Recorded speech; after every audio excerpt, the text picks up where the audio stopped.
पडिला निशेष विषयी विचार पडिला निशेष अंगी ब्रह्मरस ठसावला माझी मज झाली अनावर वाचा छंद नामांचा घेतलाशे लाभाची आसोसे पुढे चाले मन लाभाची आसोसे पुढे चाले मन धनाचा कृपण लोभी जैसा माझी मज झाली अनावर वाचा छंद या नामाचा घेतलाशे तुका म्हणे गंगा सागर संगमी तुका म्हणे गंगा सागर संगमी अवघ्या झाल्यावर मी कमाय माझी मज झाले अनावर वाचा छंद या नामाचा घेतलाशे नमो विठ्ठला रावया पांडुरंगा नमस्कार माझा रुक्मिणी ज्ञान गंगा नमो पुंडलिका नमो चंद्रभागा नमस्कार माझा रुक्मिणी पांडुरंगा पांडुरंगा करू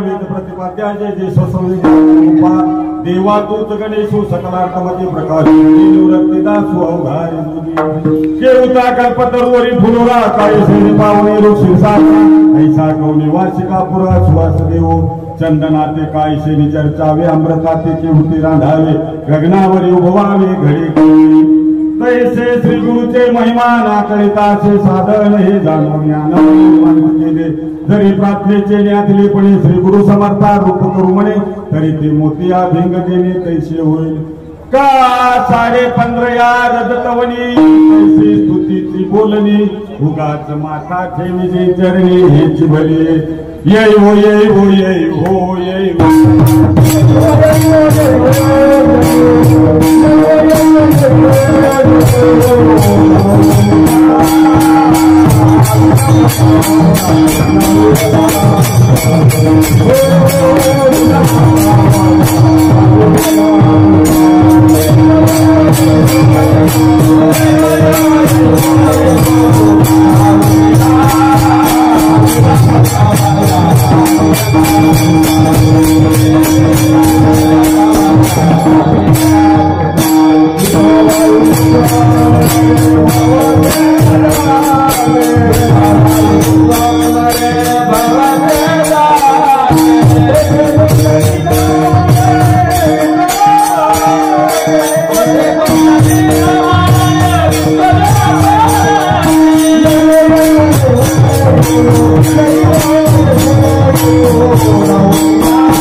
जयांचे केली स्मरण होय सकल विद्यांचे अधिकरण जे जीवन श्री चरण श्री गुरु नमस्कार होऊन आता 3 शिर 6 हात कया माझे दंडवत काठे झोळी पुढे स्वान नित्य जाणवीचे स्नान प्रस्तुत प्राप्त प्रसंगी सेवेसाठी निवडून अभंग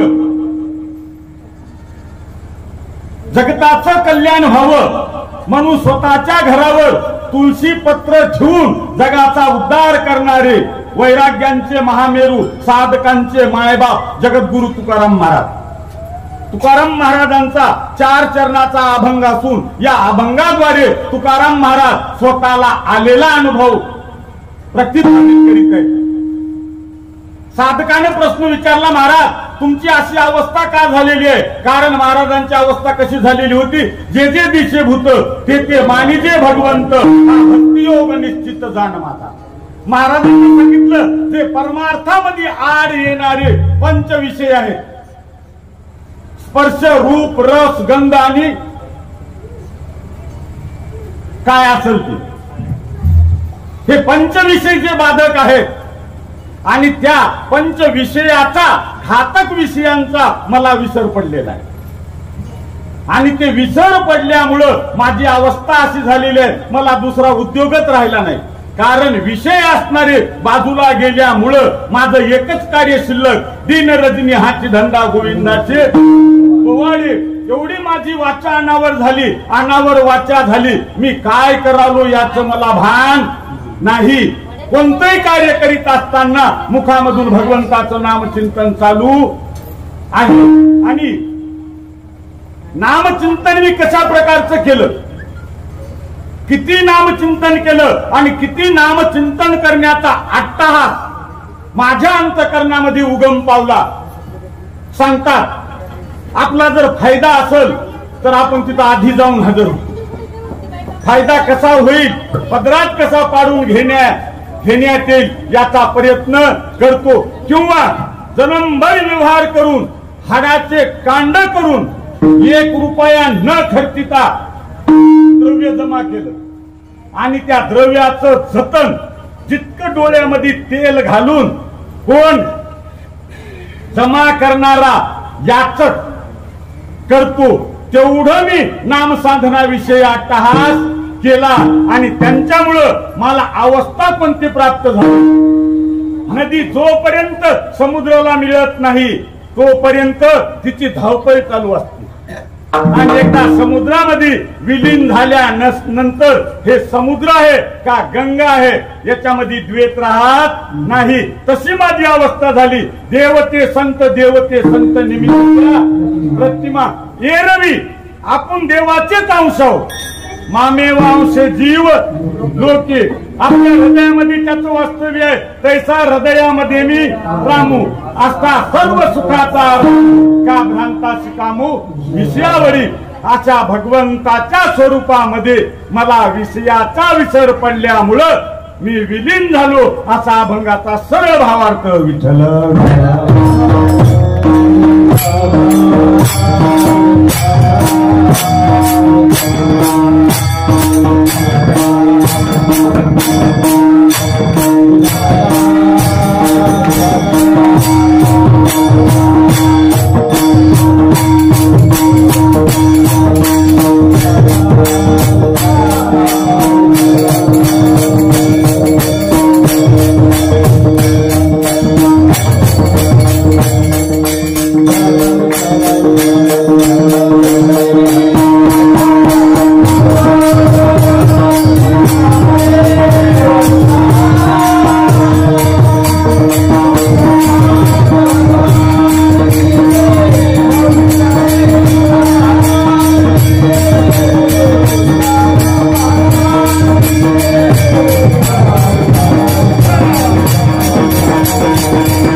सेवेला प्रारंभ करण्यापूर्वी 2 शब्द परिहार द्यायचा तो असा. बऱ्याच दिवसापासून चालत असणारा अखंड हरिनाम सप्ताह आणि या आजच्या या चालू अखंड हरिनाम सप्ताहामध्ये आजच्या 4थ्या दिवसांची सेवा संपूर्ण गावकरी मंडळीच्या वतीनं आमचे परममित्र शंकरराव असतील, गोदाजी पाटील असतील यांच्याकडून आलेलं निमंत्रण. या दोघांनी मला फोन केला, म्हणले महाराज आमच्या इथं अखंड हरिनाम सप्ताह आहे, तुमचा दिवस कोणता घालू. मी म्हणलो शंकरराव 10वा आणि 13वा सोडून कोणता आहे का? आणि त्या योगानं ही आजच्या 4थ्या दिवसांची सेवा माझ्या वाट्याला आली. तुमचं मायबापाचं मला दर्शन झालं. मी माझं मत भाग्य समजतो.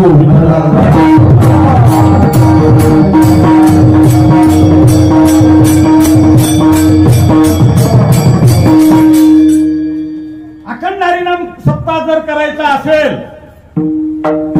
तर पुरुषार्थ पाहिजे. आता माणसं विचार करतील, म्हणतील पुरुषार्थ काय? पुरुषार्थाचं काम भांडणाचं. मग सप्ताह अखंड हरिनाम सप्ताह करायचा असेल तर पुरुषार्थाची काय गरज? 100% एक पहिली गोष्ट पुरुषार्थ पाहिजे आणि दुसरी गोष्ट प्रेम पाहिजे. पुरुषार्थ म्हणसाल तर तुम्ही हे जे सप्ताहाची कमिटी जी आहे वर्गणी गोळा करायची जर तुमच्या जवळ आली, द्या पाटील काही पट्टी, तर त्यावेळेस तुम्ही पुरुषार्थानं ह्या माझे 5-7 हजार रुपये म्हणायचं काम आहे. हा पुरुषार्थ आहे. आणि इथं किती दिलेलं तुमच्या सोबत आल्याशिवाय राहत नाही. आणि घरच्यासाठी किती करा, शेवटी खेटर मारल्याशिवाय राहत नाही.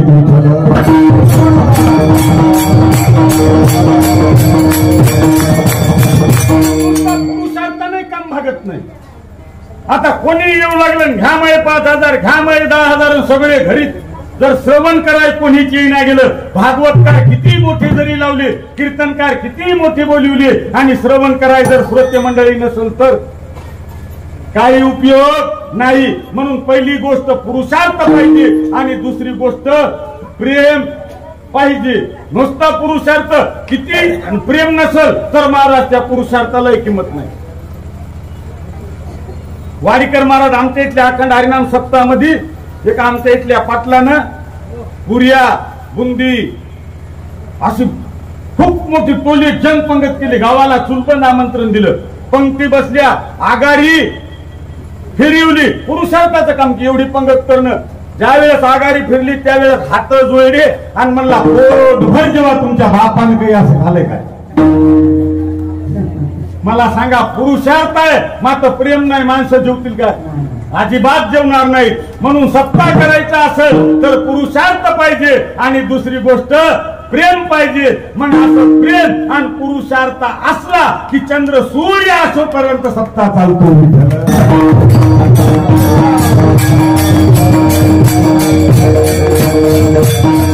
आणि अखंड हरिनाम सप्ताहामध्ये मी हमेशा सांगतो, हे कॅसेट चालू आहे म्हणजे युट्यूबला जाणार आहे. जवळजवळ 10वा 11वा कीर्तन आहे. म्हणून तुम्ही पंचायत व्हायला मारा. घेतलेला शब्द येऊ द्याय ना, घेतलेला अभंग घेता येईन. हातात पाहिजे अभंग विसरून गेलता. येत वेळ हे त्याचा फोन आला की मला धसकुनी करायला. आता मी म्हणलो तिकडे मस्त जमते, हे काही नाही तर मात्र मग गाडी निघायच्या आधी हजर. तरी सांगलं तरी सांगतो, या अखंड हरिनाम सप्ताहामध्ये तुम्ही कराव म्हणून मेहनत करू नका, कष्ट करू नका. नुसते सहज कष्ट करा. तुमचा फायदा झाल्याशिवाय राहत नाही. पदरामध्ये पुण्य पडल्याशिवाय राहत नाही. पुण्य करायला जास्त कष्ट करायची गरज नाही. पाप करायला मात्र कष्टच करावं लागतात. मात्र कष्टानं माणसं पाप करायला तयार आहेत आणि फुकटचं पुण्य करायला तयार नाहीत.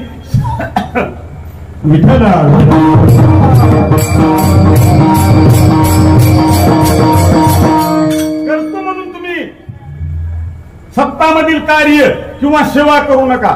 सहज करा, त्याचा फायदा झाल्याशिवाय राहत नाही. एक श्रीमंत पाटील, इथले तुमचे मरसूळचे पाटील सोडून बरं, आमच्या तिकडे श्रीमंत पाटील कधीच कीर्तनाला यायचे. मालकीन सांगायची, पाटलीनबाई जा, अखंड हरिनाम सप्ताह 4था दिवस आहे, 5वा दिवस आहे, एक तरी कीर्तन श्रवण करा. कारण ज्ञानेश्वरीचं चिंतन श्रवण केलेली माऊली होती. त्या माऊलीला माहित होतं, ज्ञानेश्वरीत माऊलीने सांगितलेलं आहे, तरी अवधान एक वेळ द्यायचे, मग सर्व सुखाची प्राप्त होईजे, हे प्रतिज्ञ उत्तर माझे.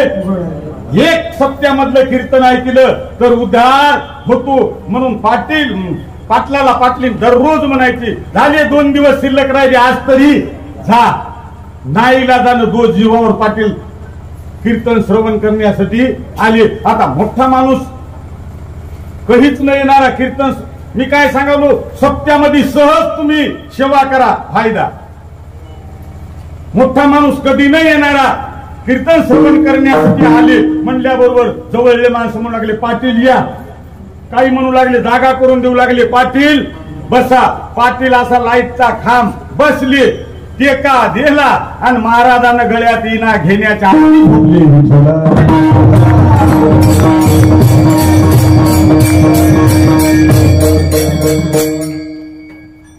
मंडपामध्ये आले. पहिला फक्त आलेले माणसं काय म्हणले, पाटील या. आणि एक दोन म्हणले, पाटील बसा. पाटील बसले, कव्वा झोपी गेली खबर नाही. कारण खरंच जिथं हिताचं कार्य चालू आहे, हिताचं तत्वज्ञान ऐकायचा ज्या ज्या वेळेस टाइम होतो त्या त्या वेळेस माणसाला झोप आल्याशिवाय राहत नाही.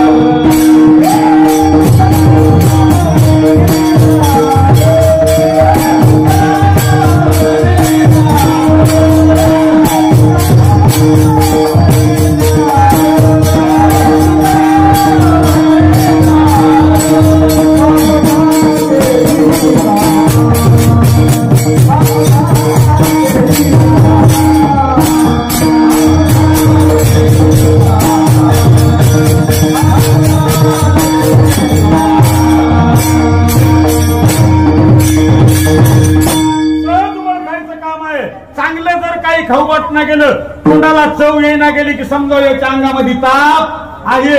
आणि गावात आखणहारी नाम सत्ता असून ज्याला इकडे येऊ वाटत नाही, नक्की म्हणावं याच्या अंतकरणामध्ये पाप आहे.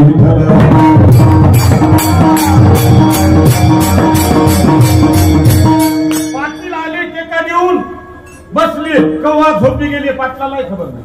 कीर्तन संपलं, महाराज गेले, श्रोते मंडळी गेले, फक्त विना पहारेकरी होती. विना पहारे विना पहारेकरी होती. विना पहारेकऱ्याने पाहिलं, म्हणले पाटील उठान जा. म्हणले कीर्तन. कीर्तन संपूर्ण अर्धा तास झाला. म्हणले सर्व गेले, श्रोते गेले सगळे. त्याने डोळे टोळले, इकडे तिकडे पाहिलं, घरी गेले. मालकिनीने विचारलं, तुम्ही कीर्तन श्रवण करायला गेलते, महाराजांनी कोणता अभंग घेतला? महाराजांनी काय काय सांगितलं हे म्हणले, तुला खरं सांगतो, मी गेलो, मला दोनच गोष्टी ध्यानात हात म्हणली. गेल्यावर काही पोरं म्हणले पाटील या, काही पोरं म्हणले पाटील बसा, आणि जाताना विना पारीकरी म्हणलं पाटील जा. इतकं ध्यानाने या, बसा आणि जा. याच्यापेक्षा पुढचा चौथा शब्द मला माहीत नाही. माऊली हुशार होती, माऊलीनं सांगितलं, तुम्ही कीर्तनामध्ये विठ्ठल विठ्ठल म्हणल्या नाही, रामकृष्ण हरी म्हटल्या नाही, या, बसा, जा, हेच तुमच्यासाठी मंत्र म्हणली विठ्ठल.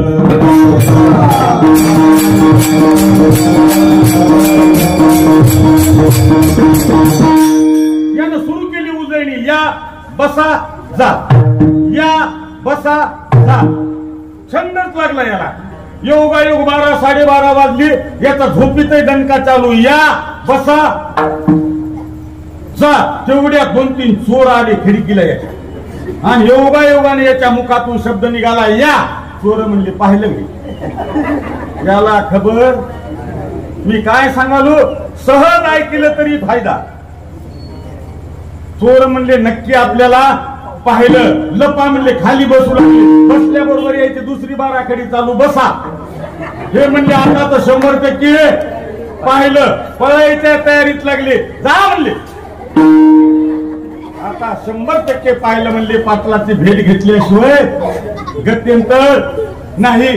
हात जोडली चोरायनं आणि पाटलाच्या जवळ आले. म्हणले, पाटील आम्ही 2 घडी दरोडा टाकलेला आहे. हे 1,00,000 लाख रुपये जवळ गोळा झालेले आहेत. हे 1,00,000 लाख रुपये घ्या. मात्र आमचं नाव कोणाला सांगू? कारण तुमच्या घरी आम्ही चोरी करायला नाही पाहिजे होतं. बरेच वेळेस आमची चोरी पकडल्यानंतर तुम्ही आम्हाला जमानती घेऊन सोडून आणलं. मात्र पडली वळण कारण आम्हाला म्हणले काही न गवसना गेलं तर कोणाच्या वतलावरला तांब्या तरी निवाव असं वढाळ मन होऊन गेलेलं आहे. या नाही पाहिजे होतं. हे 1.5 लाख रुपये ठेवून घ्या, मात्र आमच्या नावाची वाच्यता कुठं करू नका. पाटील म्हणले काही हरकत नाही, जा. चोर गेले. पाटलानं ते 1.5 लाखाचं गटोडं घेतलं आणि पाटलिनीला दिलं. पाटील म्हणली दोघा 12:30 1 वाजता 1.5 लाख कुठले? हे म्हणले रात्री कीर्तनात जाऊन झोपलेल्याचं पाकिट होईल.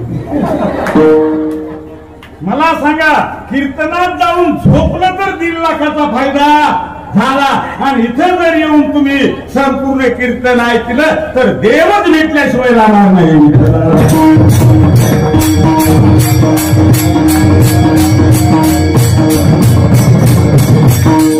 अखंड हरिनाम सप्ताहामधल्या सहज भक्तीचं गरुडाला त्याची मित्रमंडळी विचारित होती, अरे ज्या ब्रह्मांडाचा मालक सगळ्या त्रिलोक्याचा भार वाहतो आणि त्याचा भार तुला वाहण्याचं नशीब कुठून प्राप्त झालं? गरुडानं सांगितलं काही नाही म्हणले, सहज असाच म्हणले. एका गावामध्ये भव्य दिव्य असणारा अखंड हरिनाम सप्ताह होता, आणि सप्ताहामध्ये होईल तेवर माणसाची खूप परेशानी कोणती? मंडप झाडायला. त्यातल्या त्यात तुमच्या पंक्ती बाहेर राहता म्हणून बरं आहे.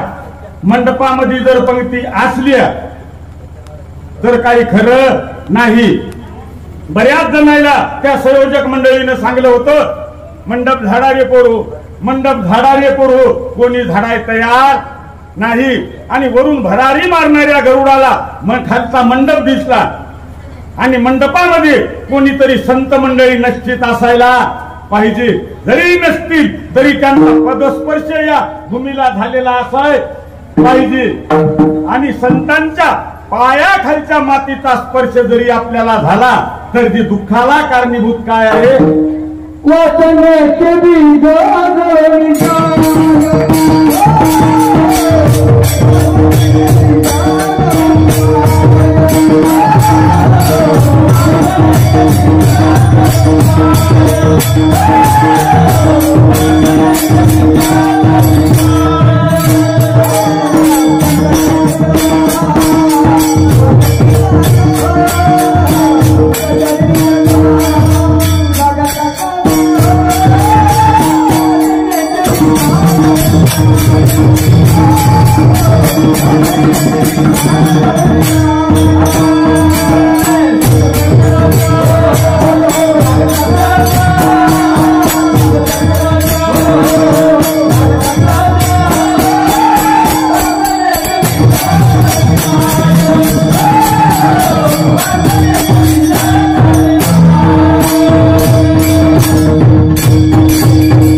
सहज वासनेचे बीज जळून जाईल. कोणाला कळालं? आमदारीकर महाराज पाखराला येता, आणि माणसाला कळालं नाही. आणि माणसाला जर कळालं असतं तर या मंडपामध्ये माणसं मावली नसतील.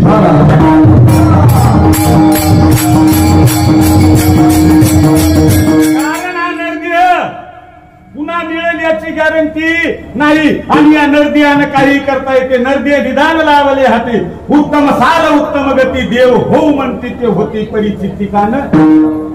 गरुडानं विचार केला, जी दुःखाला कारणीभूत वासना आहे, पायाखालच्या मातीचा स्पर्श झाला तरी ती वासना जाण्याची शक्ती त्या संतांच्या पायाखालच्या मातीमध्ये आहे. म्हणून भरारी उतरली आणि मंडपामध्ये त्याचं काम झालं, दुसरं काही काम नव्हतं. आणि ज्या वेळेस भरारी मारली त्यावेळेस सगळा मंडप स्वच्छ झाला. संयोजक मंडळी आली, म्हणले अरे 22 जणाला मंडप झाडा झाडा म्हणलो होतो, कोणी झाडाय तयार नव्हतं. मंडप कोण झाडा? कृष्ण परमात्मा हजर होते. यज्ञाचा मंडप असेल. कृष्ण परमात्माला माहित झालं, मंडप स्वच्छ गरुडाने केला. आणि गरुडाला त्या ठिकाणी देवानं बोलवलं. म्हणले गरुडा तुला काय मागायचं ते माग. गरुडानं सांगितलं काही नका देवा, फक्त तुमची चाकरी करण्याची संधी मला द्या. कारण तुमचा भार वाहण्याची संधी मला द्या. आणि त्यावेळेस भगवान ततस्तु म्हटली. गरुडानं मंडप झाडाव म्हणून सेवा केली नव्हती. सहज सेवा केली तर एवढ्या ब्रह्मांडाच्या मालकाचा वाहन होण्याचा योग वाट्याला आला. पाटील जुलम कीर्तनाला आलते, येवा म्हणून आली नव्हती तरी लाभ झाला. म्हणून जवळजवळ 4 दिवस झाले. जरी आल्या नसतात तरी उद्यापासून या आणि आपला उद्धार करून घ्या.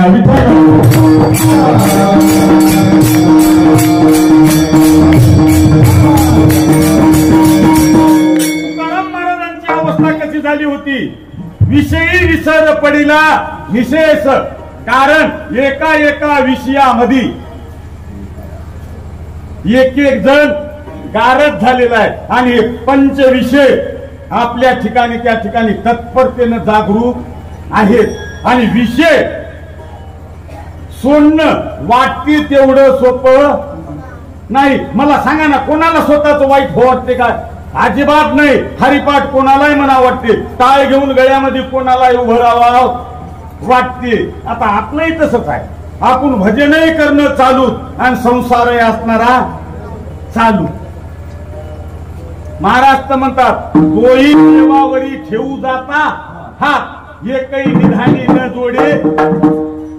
मग बऱ्याच जणायला तर महाराज मंडळी येतात, घाला माळ घाला माळ घाला म्हणणं सोपं आहे, मात्र माळ घालणं तितकं सोपं नाही.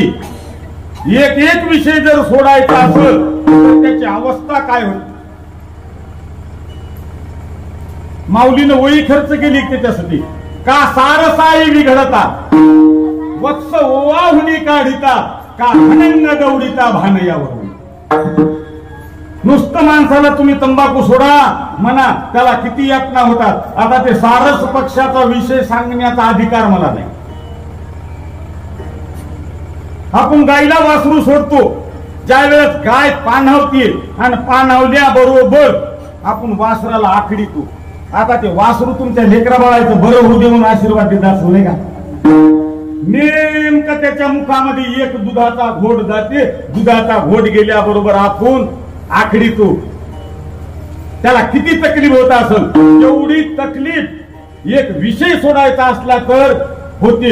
किंवा माये पुढोनी बालक काळे नेता एकुलते एक, किंवा तळी तुटता मीन, पाण्यातून बाहेर काढलेल्या मासोळीची जशी अवस्था होती तशी अवस्था एक एक विषय सोडायचा असला तर होती. विषय आपल्याला दुःख देतात याच्यामध्ये नवल नाही. ब्रह्मांडाच्या मालकाला सुद्धा त्या विषयानं दुःख दिलेलं आहे. ब्रह्मदेवाला दुःख दिलेले आहे. या कामाचे निघाले ब्रह्मा कन्येशी आणि प्रत्यक्ष ब्रह्मांडाच्या मालकाची विष्णू परमात्माची अवस्था अशा उपजली अनंताशी.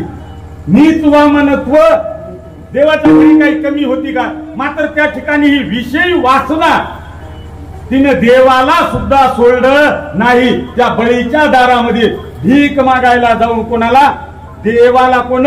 या विषयानं उभं केलं. आणि तुकाराम महाराज म्हणतात, त्या विषयामधूनच आम्ही मुक्त झालो.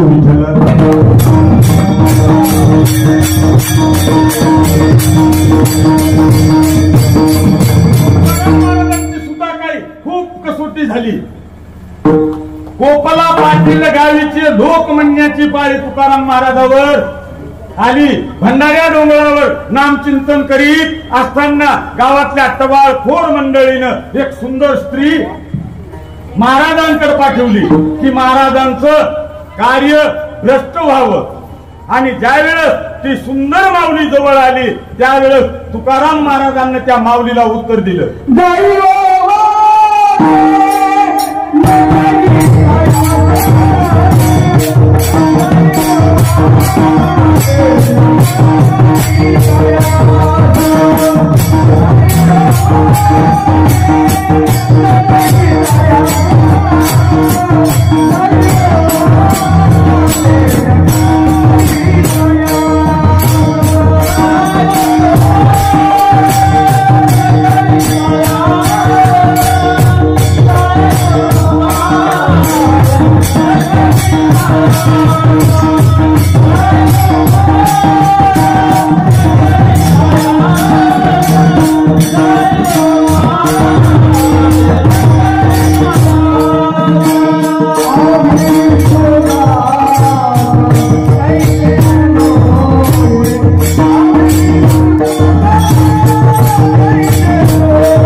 जाई ओळखू माते न करी सायास आम्ही विष्णुदास.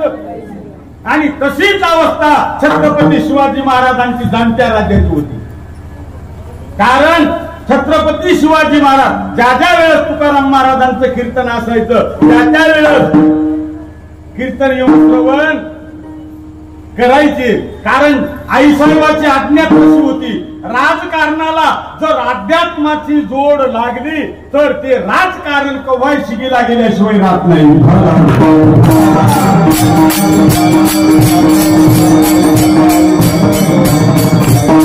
तुकाराम महाराजांची शिकवण छत्रपतीनं अंगीकारलेली होती. आणि ज्या वेळेस सरदारांनी सुभेदारांची सून कैद करून आणली आणि ज्या वेळेस छत्रपती शिवाजी महाराजांच्या समोर प्रगट केली, माऊली थरथर थरथर कापू लागली. छत्रपती शिवाजी महाराजांना सरदारांनी सांगितलं, महाराज आम्ही आज वेगळा नजरानं आणलेला आहे.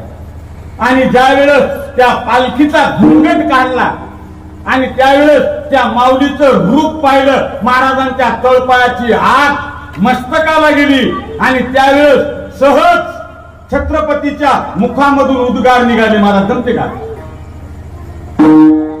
अशीच आमची आई असती सुंदर रूपवती, आम्ही सुंदर झालो असतो वदले छत्रपती विठ्ठल.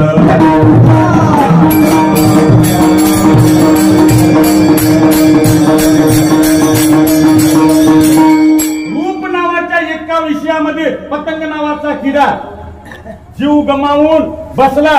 बर मला सांगा, दिव्यावर धडक पतंग नावाचा किडा मारतो, एकानं मारली तर मारली. बर त्याचे पंख जळाले, ते मरण पावला. हे पाठी मागला पतंग नावाचा किडा डोळ्यानं पाहतो, मग कमीत कमी यानं तर सावध हो. हे म्हणते त्याची उडी हुकली, मी बरोबर मारतो. मग त्या रूप नावाच्या एका विषयामध्ये पतंग नावाचा किडा खलास झाला.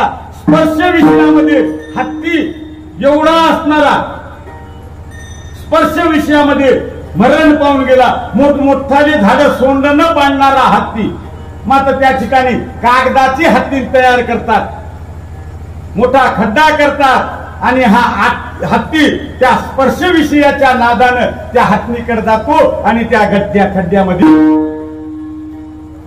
पडतो. रस नावाच्या विषयानं मासे धरणारे लोक त्या गळाला फक्त काय आपलं थोडं गव्हाचं कणिक लावतात आणि त्या ठिकाणी त्या थोड्या कणिकाला हे मासा भुलतो आणि त्या ठिकाणी नैड्यामध्ये रूप, रस, गंध आणि शब्द विषयामध्ये हरिण नावाचा प्राणी गेलेला आहे. हे शिकारी लोक ज्या वेळेस हरणाची शिकार करायचे त्यावेळेस बिन नावाचं वाद्य वाजवतात. एवढं भुलून जाते इकून बाण मारून तिकून निघाला तरी त्याला खबर राहत नाही. ज्या वेळेस अंतिम घटना मोजतो त्यावेळेस म्हणतो, क्या देखत है पारदी पूरा लगा है घाव, जब तक सांस शरीर में तब तक भी न बजाओ विठ्ठल.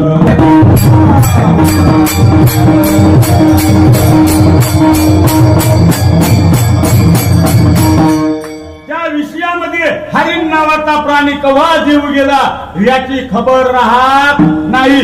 बरेच आमच्या इकडे पाटलं जसं हरिण त्या नादामध्ये लुब्ध होतो, बऱ्याच घुंगराच्या नादामध्ये लुब्ध झाले आणि 200 एकर होती.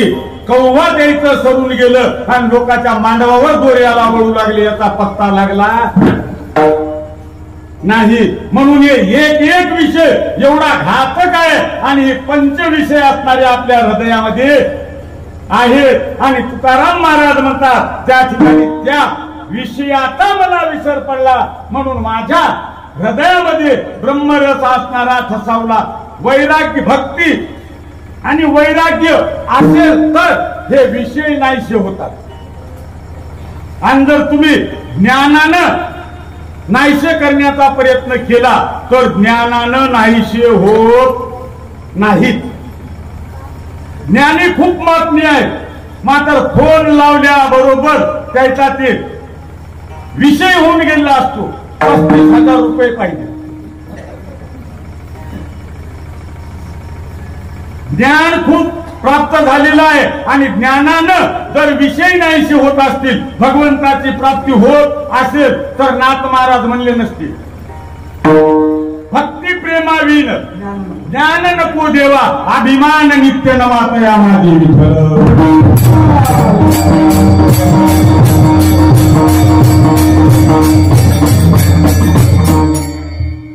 असेच एक आळंदीला आता इथले 2-4 मुलं दिसाले आळंदीला शिकायला गेली. आता त्यांच्या मनानं एका महात्म्याच्या मतानं आळंदीचा अभ्यास संपला. आता माया मनानं आळंदीचा अभ्यास संपायला 10-5 जन्म घेतले तरी संपायचा नाही.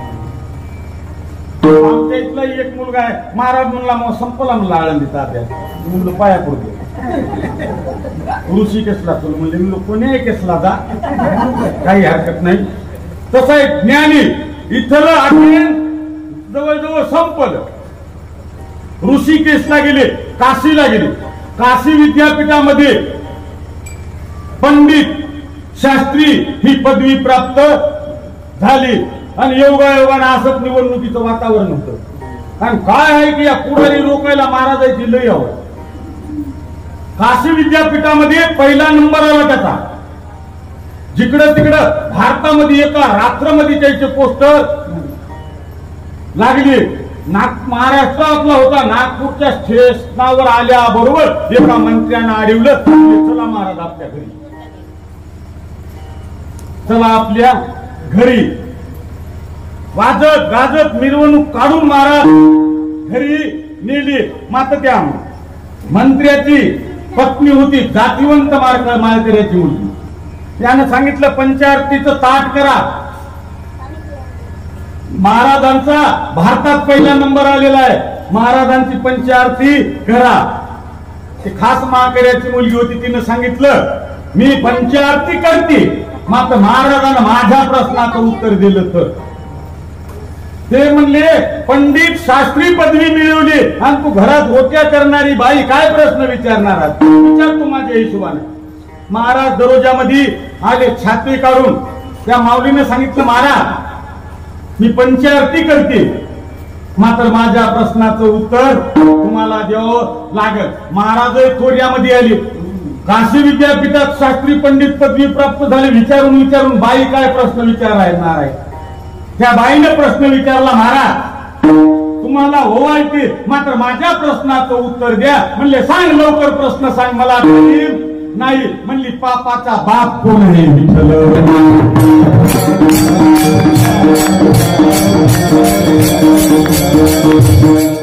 पापाचा बाप कोण आहे म्हणल्याबरोबर हे दोस्त खाऊ लागला. आता दोस्त खाऊ लागलं, कमाल झाली. म्हणला 4 वेद 6 शास्त्र 18 पुराण सर्व अध्ययन केलं, मात्र पापाचा बाप कुठं आढळला नाही. म्हणजे महाराज आल्या तसे पाऊल माग, ज्यावेळेस पापाचा बाप कोण आहे हे मला सांगसाल त्यावेळेस तुमचा स्वागत केल्याशिवाय राहणार नाही. ज्या संस्थेमध्ये म्हणा, ज्या आश्रमामध्ये महाराजांना अध्ययन केलं तिथं गेले, तिथल्या गुरुला विचारू लागले. म्हणले महाराज पापाचा बाप कोण, पापाचा बाप कोण. पिसं होऊन गेलो. जगामध्ये नाव लौकिक मिळवला, जिकडे तिकडे व्यान्नाला लागले आणि पापाचा बाप कोण सांगता येणार. एका बाईने निरुत्तर केलं, पिसं झालं महाराज.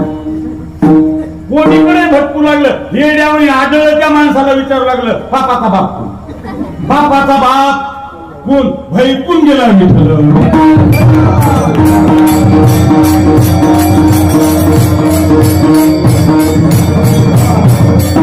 मला काय सांगायचं, हे विषय जर नाही गेले तर तुम्हाला ज्ञान किती प्राप्त झालं तरी त्याचा माशीच्या पाया इतका उपयोग नाही. तुम्ही किती नाकाच्या शेंड्यापासून गण लावला, म्हशीच्या गळा एवढी गळ्यामध्ये माळ घातली, जलमभर आळंदी पंढरपूरच्या वाऱ्या गेल्या आणि तुमच्या अंतकरणामध्ये भाव नसल तर त्या भक्तीला सुतळीच्या थोडे इतकी किंमत नाही.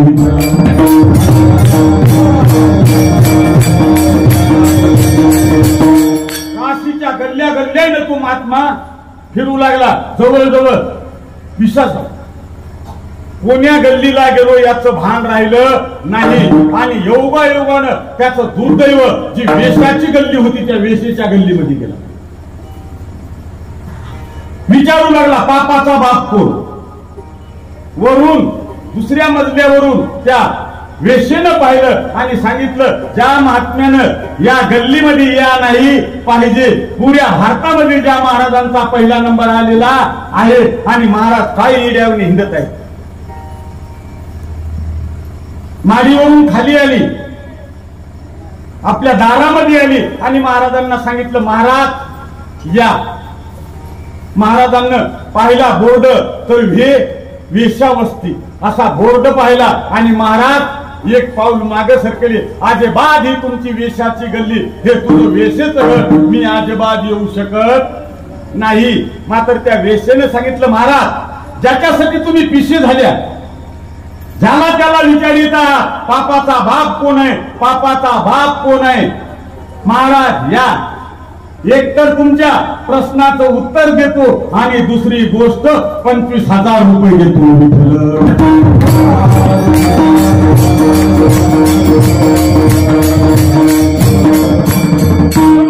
महाराजांना विषयाचा विसर पडलेला नव्हता म्हणून महाराज विचार करू लागला इकडे तिकडे पाहू लागला आपल्याला कोण पाहिलं तर नाही. न जाणं बाई म्हणाली एक तर प्रश्नाचं उत्तर देतो आणि त्यातल्या त्यात 25,000 देतो. इकडं तिकडं पाहिलं महाराजांना आणि त्या वेशेच्या दारामध्ये गेले. सांगितलं पटकन 25,000 का आणि मग या प्रश्नाचं उत्तर दे. त्या माऊलीने सांगितलं महाराज तुम्ही या गल्लीमध्येच नाही आमच्या दारामध्ये यायला नाही पाहिजे. आल्या आता एक काम करा कारण आमच्यासारख्या अभाग्यांचा उद्धार तुमच्याशिवाय कोण करणार आहे. कारण तुम्ही कशी बुडते जण न देखवे डोळा येतो कनवळा म्हणून किंवा जगाच्या कल्याणा संतांच्या विभूती देह कष्टविती बरोबर. महाराज म्हणले अजिबात येणार नाही पैसे दे आणि उत्तर सांग. मी निघालो. म्हणली महाराज आमच्या दारामध्ये येऊ नाही आल्या माझी गरीबाची एक विनंती आहे का आणि माझ्या या बैठकीमध्ये येऊन बसा.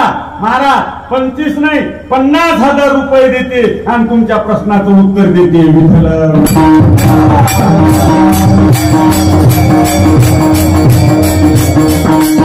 महाराजांची वासना जागृत झाली. 50चे 35 म्हणले आपण इथे येऊच नव्हतो या गल्लीत आलो.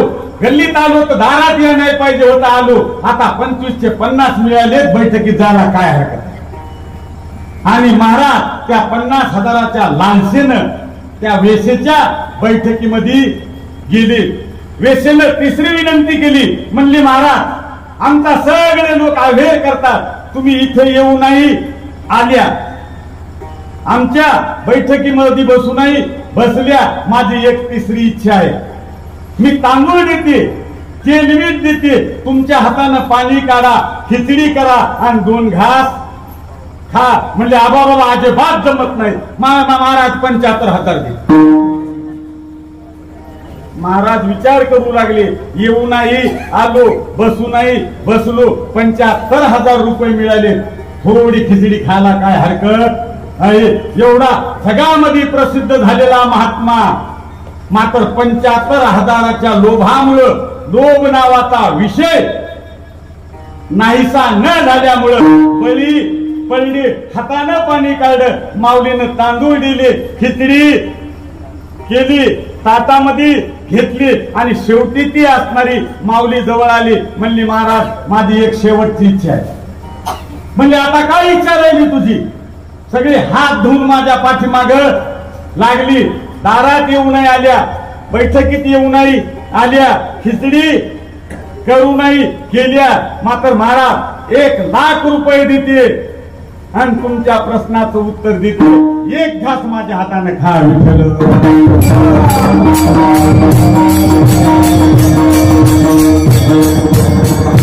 महाराजांनी इकडे तिकडे पाहिलं. म्हणलं हे काय बाई बोलणं झालं का. म्हणली महाराज काही हरकत नाही. मात्र 1,00,000 रुपयाची लालसा त्या ठिकाणी वासना जागृत झाली. एकच चार म्हणला त्या माऊलीनं डाव्या हातामध्ये खिचडीचा घात घेतला, महाराजांच्या मुखापर्यंत नेला, उजव्या हातानं ज्या खाल्या दिली घास टाकून दिला खाली. म्हणली महाराज हे आहे तुमच्या प्रश्नाचं उत्तर. अरे तुझ्यासारखा महात्मा या वेश्यावस्तीमध्ये या नाही पाहिजे होता, आला तर चुकून आला, आमच्यासारख्या दारामध्ये या नाही पाहिजे होता. कशामुळे आला? या लोभ नावाच्या वासने मुळे माझ्यासारख्यांच्या घरी या नाही पाहिजे होता. आला कशामुळं? 50,000च्या लोभा. माझ्यासारख्याच्या हाताने तू घास खाऊ नाही, मात्र घास खाल्लास कशामुळं? या 1 लाख रुपयाच्या लोभामुळं. मग तू पिसाहून विचारतोस काय? पापाचा बाप कोण? पापाचा बाप कोण? पापाचा बाप लोभ आहे.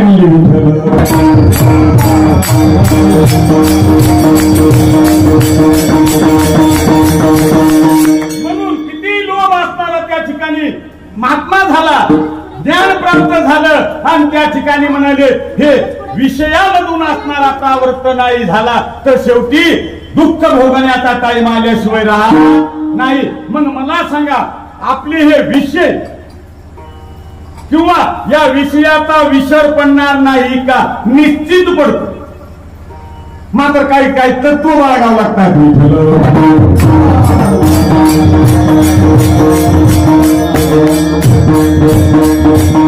एक श्रीमंत राजा होता आणि राज्याचं एका शेळीवर प्रेम होतं. एवढं प्रेम शेळीवर, एवढं प्रेम नजरेच्या पुढे शेळी जाऊ द्यायची नाही, रोज सोय करायची. मात्र राजाला काय लहर आली की, कारण राजा लोकायला, मोठ्या लोकायला काय लहर येईल काही सांगता येत नाही. माणूस पैसेवाला असेल म्हणून त्याला डोसका असेल काही तितकं खरं नाही. तसं राजानं दौंडी दिली, म्हणलं आपली शेळी कोणी जगून आणि त्याला 10 एकर आपली गावखरची जमीन देतो. ह्या 5-50 पोरं गोळा झाली. म्हणजे शेळी जगवायला काय होतं? शेळी जगवून मात्र 8 म्हणला एक शेळी जर जगवून आणली की मी संध्याकाळी परीक्षा घेणार, आणि शेळी जर नाही जगली तर डायरेक्ट जेलमध्ये टाकणार. हे म्हणले तर जगून आणल्यानं शेळी कशी काही. म्हणून एक मुलगा शेळी घेऊन गेला. घेऊन गेल्याबरोबर नेमकी हुळग्यामध्ये तूर आलेली होती, तुरीनं सोडून दिली. 50 एकरची तूर त्या शेळीनं खाली. आता तुम्ही म्हणसाल शेळी 50 एकर मधली तूर कशी खाई? मन नावाची शेळी सगळी दुनिया खाली. त्याच्या 50 एकर तुरीचा सगळा फराळ केला, एक शेंग ठेवली नाही. चलाय ना गेलं, शेळी कणू लागली. आला घेऊन स्टेजवर शेळी आणल्या बरोबर. आता शेळीला चलाय ना गेलं, कुठू लागली शेळी. दोन्ही अशा टिमक्या निघालेल्या. राजानं मस्त बावळीच्या कवळ्या शेंगा आणल्या, शेळी पुढी धरल्या. शेळी पुढी धरल्याबरोबर उडी मारून आली, 2-3 शेंगा घेऊन गेली. टाका म्हणले याला जल. हे म्हणला 50 एकर मधली तूर गेली, आणि जलमध्ये दुसरा म्हणला त्याला जगवायला नाही. यानं उद्या दुसरं घेऊन गेलं, त्यानं 2 पायल्या गव्हाचं पीठच चुरून शेळीला टाकलं. उद्या शेळीला चलायचं गेलं, त्यानं उचलून स्टेजवर आणली. यानं कवळा त्या सुबावळीचा पाला दाखवला. पाला दाखवल्या बरोबर शेळीनं पाला खाल्ल्याबरोबर जाऊ द्या म्हणले चल. असे 40 पोरं जलत गेले. माता कलियुग, शेराला 1.25 शेर राहतात. एक आमच्या कैलास महाराजासारखा हे म्हणला शेळी जगल्यानं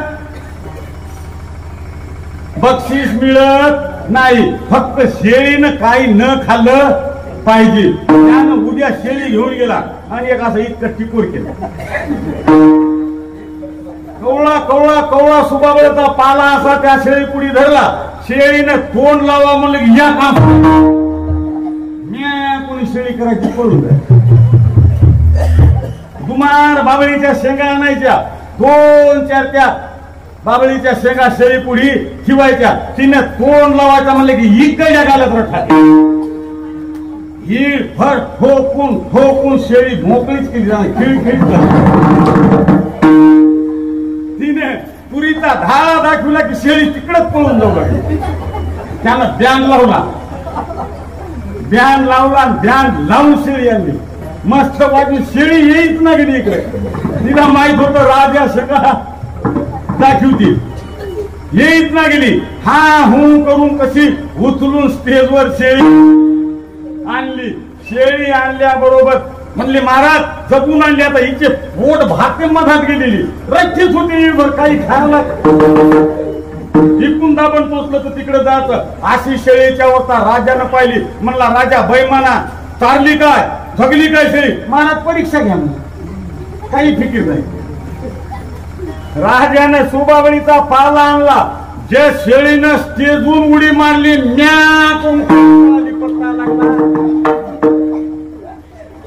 मला सांगायचं काय, एवढी अवघडी शेळी मात्र तिला वाटवर आणलं. तसं म्हणाले त्या विषयाला त्या ठिकाणी भक्तीचा ज्ञानाचा वैराग्याचा मार दिला की त्या ठिकाणी त्या विषयाचा विसर पहिल्याशिवाय राहत नाही. म्हणून तुकाराम महाराज म्हणतात असा भक्ती ज्ञान वैराग्याचा मार दिला म्हणून त्या विषयाचा विसर पडला. महाराज अभंगाच्या पहिल्या विषयाचा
विषयी विसर पडिला निशेष म्हणजे त्याची मुळी जाळी सुद्धा शिल्लक राहिली नाही. विषयी विसर पडिला निशेष अंगी ब्रह्मरस घसावला. ज्या वेळेस विषयाचा विसर पडला त्यावेळेस भगवत भक्तीचा अंकुर फुटल्याशिवाय राहत नाही. नाहीतर महात्मा झाला तरी विषय वासना नाहीशी होत नाही. आणि एखादा सामान्यातला सामान्य माणूस सुद्धा विषयाचा विसर पडलेला असू शकतो. आणि ज्यांना विषयाचा विसर पडलेला आहे आणि त्याचे काम भगवंताचं स्वतः केलेलं आहे. मागे पुढे उभं राहून त्यांचा सांभाळ केलेला आहे. मागे पुढे उभा राहे सांभाळीता आली आघात निवारावे. कोणाचे? त्याला विषयाचा विसर पडला त्याची, आणि ज्याला विषयाचा नाही विसर पडला, मात्र त्याचं काही झालं तरी देवानं त्याच्याकडे ढोंकून पाहिलं नाही.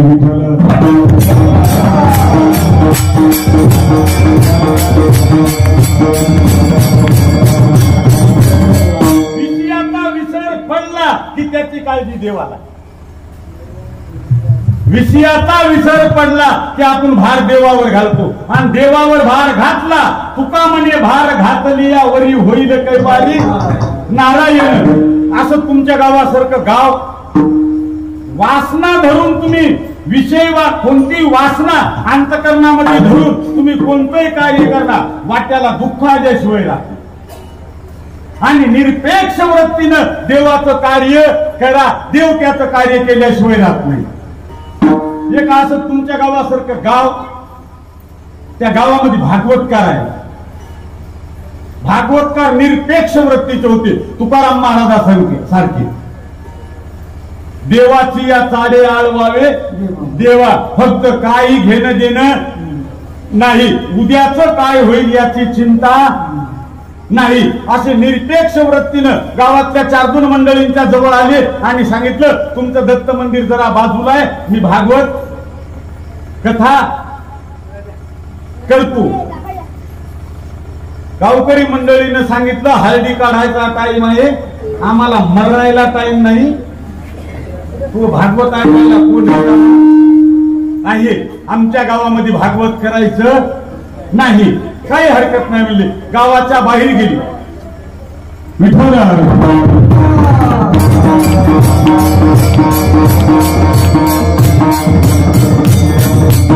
गावाच्या बाहेर गेले, पडकं गणपतीचं मंदिर होतं, आणि त्याला काही जगासाठी भागवत सांगायचं नव्हतं, फक्त आपल्या आत्मकल्याणासाठी भागवत कथा देवाला सांगायची होती. गणपतीचं पडकं मंदिर, विचार केला, गावातल्या गावकरी मंडळींचं काढून दिलं, आपण काय इथं गणपतीला भागवत सांगू नाही, आणि काढली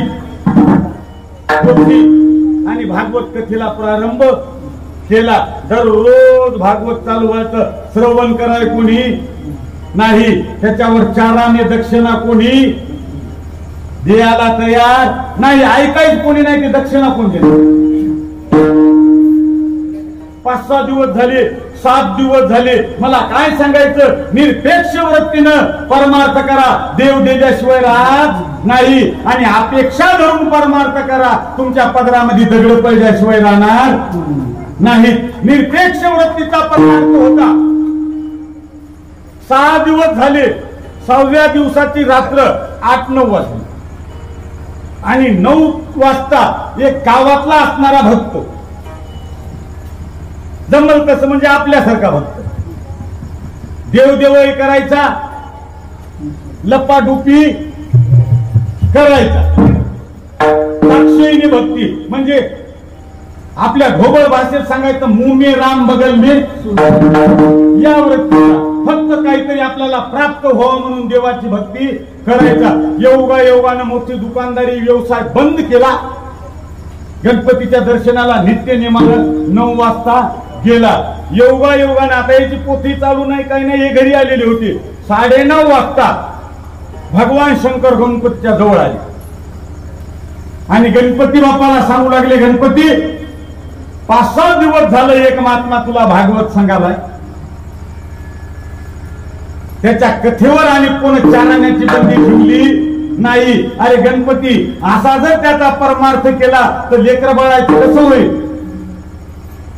त्याला काहीतरी दक्षिणा द्यायला पाहिजे. काही दिसना गेलं, मात्र रुच्याचे दर्शनाला गेलं त्याला ऐकू येऊ लागलं.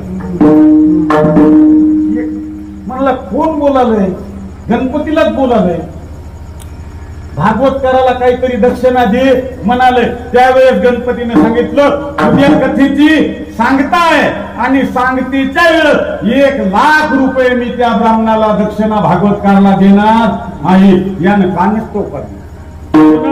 हे लुच्च्या दर्शनाला गेलता, त्यानं पण कमाल झाली तर ऐकाय कोणी नाही, आणि त्यातल्या त्यात भगवान शंकरांना सांगितलं गणपती 1,00,000 रुपये देतो म्हणालाय, म्हणजे उद्या याला 1,00,000 रुपये प्राप्त झाल्याशिवाय राहत नाही, याला रात्रभर झोपच येईल.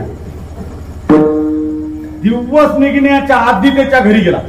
कोणाच्या? त्या भागवतकराच्या. म्हणले महाराज पोथीला कवा सुरू करायची? ते म्हणले आता सांगतेचा दिवस आहे, 10 वाजता करायची. म्हणले बरं दक्षिणा कितकाली यायले? कामून टिंगल करायला. म्हणले नाही. म्हणले जमलं तर भूतच देता का इथं तुमच्या पोथीचं? ते म्हणले कामून टिंगल करायला. आता ह्या ना बापलेकाच्या गप्पा ऐकलेल्या होत्या, त्याला काही खबर नव्हती. ते म्हणले काय मला पोथी विकायची नाही, भगवंताचं नाम विकायचं नाही. ते म्हणले नेट 50,000 रुपये दे तू. घरातून ते आवाज महाराजनी ऐकला. महाराजीन आली बाहेर. म्हणली काय? म्हणल्या 50,000 रुपये नगदी देतो मला. महाराजीन म्हणली 75,000 द्या. यानं 75,000 रुपये काढले आणि महाराजनीला दिली. कारण भगवान शंकरांना गणपतीनं सांगितलं होतं 1 लाख रुपये दक्षिणा देणार. मी काय सांगालो, विषय हृदयामध्ये ठेवून परमार्थ केला की दुःख, आणि विषय नाहीसे करून परमार्थ केला की सुख प्राप्त झाल्याशिवाय राहत नाही. 75,000 रुपये नगदी यानं दिली. 75,000 देऊन मोकळा झाला. महाराज उद्या पोथीला भागवत सांगायला गेले. 10 ला पोथी सुरू झाली. 3, 4, 5 वाजले. कोणी तयार.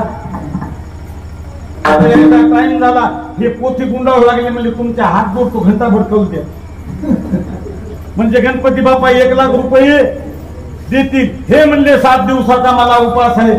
टाइम होऊन गेला. नाही म्हणले तुमच्या हात जोडतो, काही करा, दिवस माळस तो चालू द्या. 6, 6:30 वाजले. काही पत्ता नाही. गणपती नाही, दक्षिणा नाही. आता त्याचा जीव काय म्हणतात, पाकिट 75,000 घेऊन द्या. बेजार झाला. दिवस माळवला. त्यानं बळद पोथी आपली गुंडाळली, निघून गेली. आता या रागानं तांबडा लाल झाला. मला वाटलं म्हणला माणसातलं बाळ बोलतात काय की देवही बदमाश हात म्हणला गणपतीवर लात उचलल्याबरोबर गणपतीने 1 पाय वरीच धरला. हे झालं एका पायावर. दिसई ना आणि पाय काय खाली येईना. एवढ्यात कोण? भगवान शंकर आले आणि गणपतीला सांगू लागले, गणपती अरे त्या महाराजाला 1 लाख रुपये दक्षिणा देतो म्हणला होता, दिली काय? याच्या हाताने म्हणले सकाळी 75,000 नेऊन दिले. आणि 25,000 जोपर्यंत देत नाही तोपर्यंत आता पाय सोडीत. हे म्हणला गणपती बाप्पा 25 नाही आणि 50 देतो, मात्र पाय सोडा. म्हणून मला सांगायचं काय, अंतकरणामध्ये वासना ठेवून भक्ती केली की दुःख पदरामध्ये पडल्याशिवाय राहत नाही. म्हणून तुकाराम महाराज म्हणतात त्या विषयात असणारे नाही झाले. म्हणून ब्रह्मरस म्हणजे दुसरं तिथं काही नाही, फक्त भगवंताचं नाम चिंतन. महाराज म्हणतात ब्रह्मरस घेई काढा, जेणे पिढा वारेल. आणि ते ब्रह्मरस माझ्या अंतकरणामध्ये ठसावल्यामुळं फक्त भगवंताचं नाम घेतो आणि नाम घेण्यासाठी माझी वाचा अनावर झाली.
माझी मत झाली अनावर वाचा छंद या नामाचा घेतला असेल, कारण महाराजांना दुसरं काही करता आलं असतं, मात्र हे कलियुग आहे.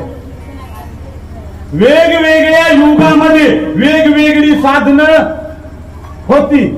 कोणत्या युगामध्ये ध्यानानं देवाची प्राप्ती व्हायची, कोणत्या युगामध्ये पूजेनं देवाची प्राप्ती व्हायची, कोणत्या युगामध्ये यज्ञानं देवाची प्राप्ती होयाची. मात्र हे कलियुग आहे, कारण कलियुगामध्ये फक्त नामचिंतनाला महत्व दिलेलं.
कलियुगामध्ये करावे कीर्तन तेने नारायण देईल भेटी. आणि देवाने सांगितलेलं आहे कलियुगामध्ये माझं वास्तव्य कुठं आहे ते.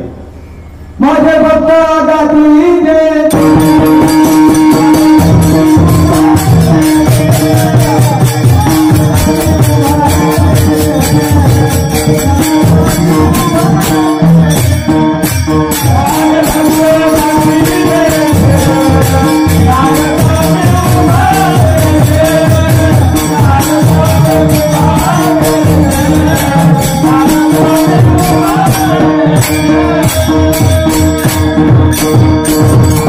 माझे भक्त गाती जेथे नारदामी उभा तिथे, कारण कलियुग आहे.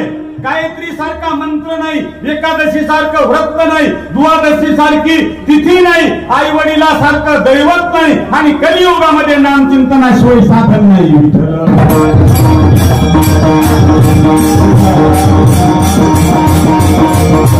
सर्वांमध्ये पृथ्वी व्यापक आहे, पृथ्वीपेक्षा पाणी व्यापक, पाण्यापेक्षा अग्नी व्यापक, अग्नीपेक्षा वायू व्यापक, वायूपेक्षा आकाश व्यापक, आकाशापेक्षाही गगनाहून वाऱ्या नामा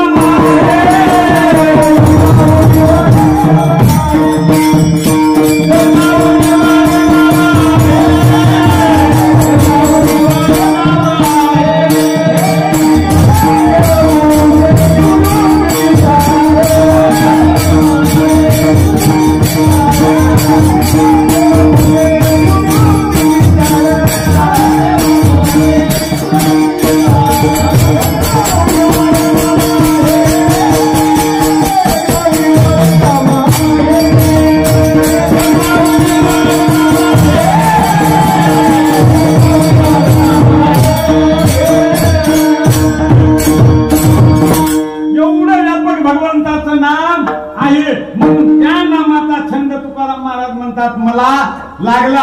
उभ्या आयुष्यामध्ये आपण पापच करू शकत नाही, एवढे पाप जाळण्याची शक्ती त्या भगवंताच्या नामामध्ये आहे. महाराज आपल्याला बैलाला कडबा तयार करायला किती दिवस लागतात?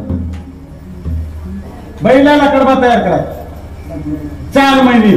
पेरणं, त्याला भिजवणं, निसू देणं, कापणं, वाळू देणं, पेंड्या बांधणं, वळही लावणं, आणि वळही लावल्यावर त्याला डब्बीची काडी लावल्यावर किती महिने लागतात दळायला. तसंच आहे, तैसे नामे केले जपता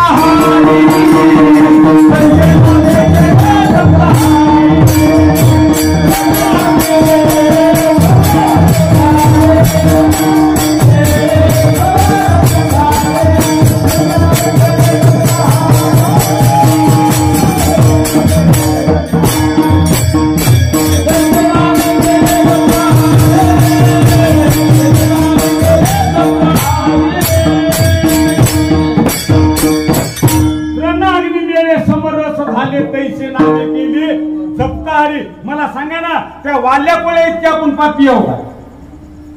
नुसते 100% ब्राह्मण मारून 7 रांजण म्हणतात पापाचे भरलेली होती. मग त्या वाल्या कोळ्यानं दुसरं काही केलं काय? काहीच केलं नाही, फक्त भगवंताचं नाम चिंतन केलं. मग आता आपण नाम चिंतन करीत नाही, श्रवण कराय येत नाही, आणि देवाला नवस केल्याशिवाय राहत. आणि आपण ज्या देवाला नवस करतो त्या देवाचा निषेध केलाय तुकाराम महाराजांनी. शेंदरी हैदरी कोणती पूजे भूते खेते, आपल्या पोटासाठी रडती मागती सिते अवदान. आणि देवाला तर आपण पूजल्याशिवाय राहत नाही. गेल्या वर्षी मी सांगलं होतं की काय होतं की, सांगलं असतं तरी सांगतो, हरकत नाही.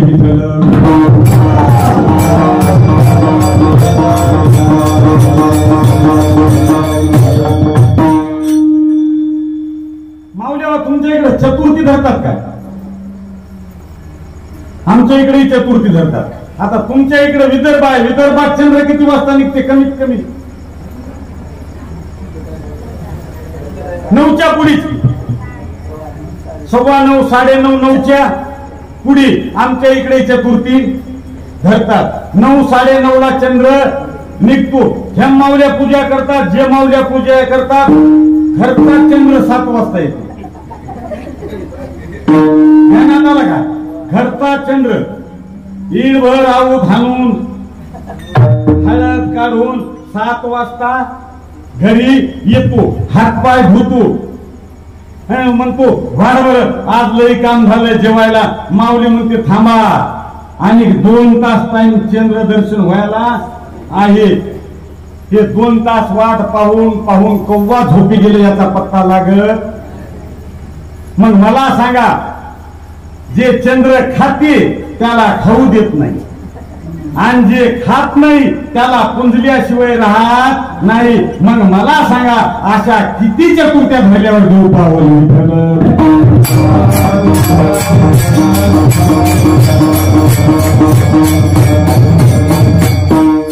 लक्ष्मी आहे, लक्ष्मी म्हणत असते इकडे, आपल्या इकडे म्हणतात. 8 दिवसापासून ये माऊल्या बुंदीचे लाडू कर, रव्याचे लाडू कर, काही शेव कर, डब्बीच्या डब्बे भरून ते कपाट भरून ठेवतात. आणि बारकी लेकर भोकणी लागतात, मम्मी मला एक गोळा दे. चोप 3 दिवस लक्ष्मीनं खाल्ल्याची तुला काही मिळणार नाही. मग ते लक्ष्मी अशी असे हात करून चाक मांजरानं तिच्या पुढे नेलं, होसू काही म्हणणार. जे खऱ्या चलत्या बोलत्या लक्ष्मीला खाऊ देत नाहीत आणि खात नाही, तिला देल्याशी राहत नाहीत. अशा जलमभर पूजा करा, देव प्राप्त होत नाही.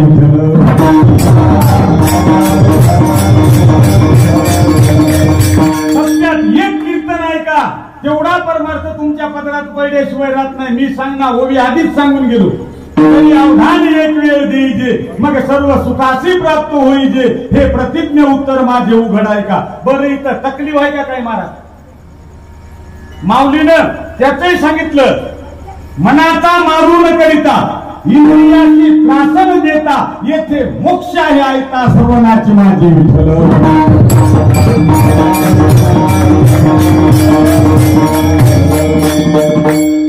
चतुर्थी धरू नका, चंद्राची पूजा करू नका, लक्ष्मीची पूजा करू नका, असं अजिबात माझं मत नाही. बिलकुल त्याची पूजा करा, मात्र आधी पतीचं समाधान करून. कारण पतिवर्तेला खरा देव पतीच आहे. पतीची या मता अनुसरून माऊलीचा अधिकार तुकाराम महाराजांना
देवा म्हणे पतिव्रता तिची देवावरी सत्ता.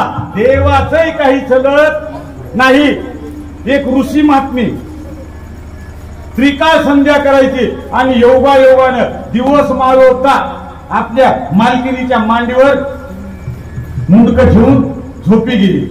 संध्येचा टाइम झाला, दिवस माळवायला चाललाय. मात्र त्या पतिव्रता माऊलीने विचार केला, मालकांना जागा करू तर पतिव्रते धर्माला कमीपणा आल्याशिवाय राहत नाही, आणि जागा नाही करू तर संध्या राहिले याचं पातक लागल्याशिवाय राहत नाही. काय करावं, धर्म संकट पडलं त्या माऊलीला. त्या माऊलीने काय केलं, हाताला कुकू लावलं, बोटाला. आता त्या बिचारीला होतं म्हणून लावलं.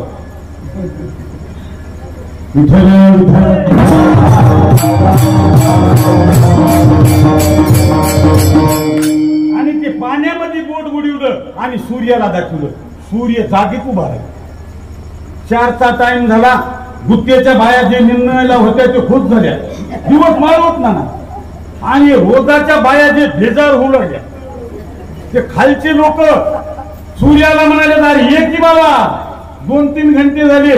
त्यानं सांगितलं, मला एका माऊलीनं पाण्यात बुडून कुखाचं बोट दाखवलंय आणि तिनं जर ते पाणी माझ्या अंगावर शिपलं तर मुआ बुक्का होते म्हणला.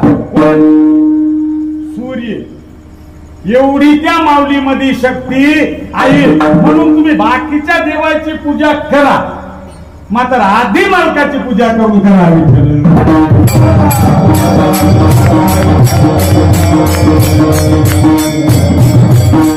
मालकाची पूजा करा म्हणल्यानं तुम्ही तेवढे खुश होऊ नका. संध्याकाळी तुमचे पाय नीट न भरता घरी आले पाहिजे तर पूजा करावी.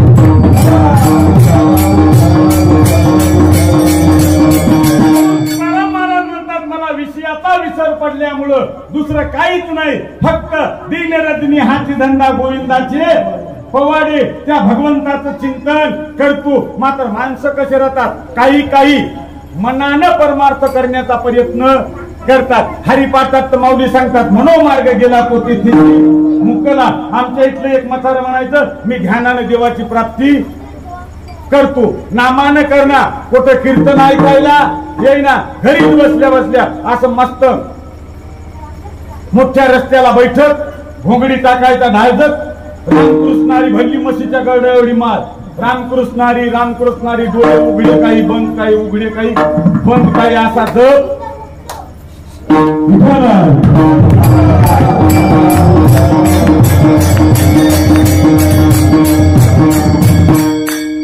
डोळे बंद काही उघडे काही, रामकृष्णारी जप करायचा. मात्र शास्त्र असं सांगते, जप करायचा असेल, ध्यान करायचा असेल तर हृदयामधल्या भगवंताशी समरस व्हावं लागते. बाहेर काय चाललंय याची खबर नसाव.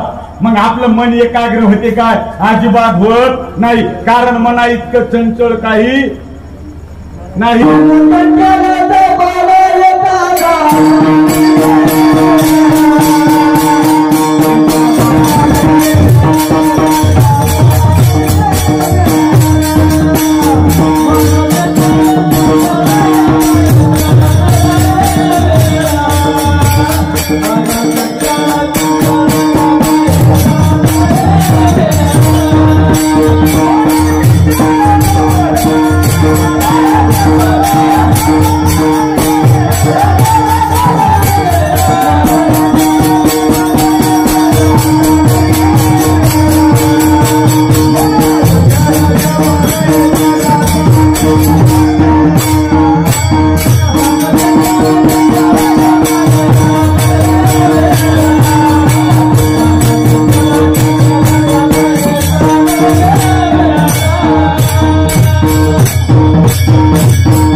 वेळ आपल्यासारख्याचं मन आपल्याला दुःख देईल, तकलीफ देईल, याच्यामध्ये काही नवल नाही.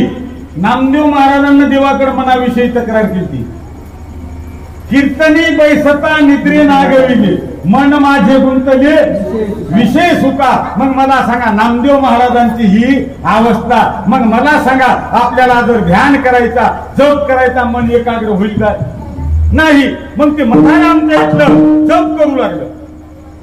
आता बाकीच्याला महाराज कसं आहे माहित नसते, गावातल्या माणसाला माहित नसेल. मात्र महाराज दिला 100% आपलं महाराज केवढ्याच आहे ते माहित. महाराजनीला माहित होतं याचे डोळे उघडे काही बंद काही.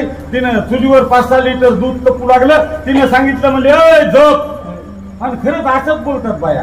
आता आम्ही गेल्यावर पाकिट घेऊन गेलो तरी आमचा जरासा आदर मिदर करावं की हे सांगते आलं माय आमचं कीर्तन. आता हे भजने इथं 7 दिवस मस्त हात यायचा. काला झाला की तिकडे पहा कालाच आहे. मी याच्या पाणी रचेल पडाय तिकडं आलं की यायची आरतीच आहे. सगळ्यांची आरतीच राहते तशीच विठ्ठल.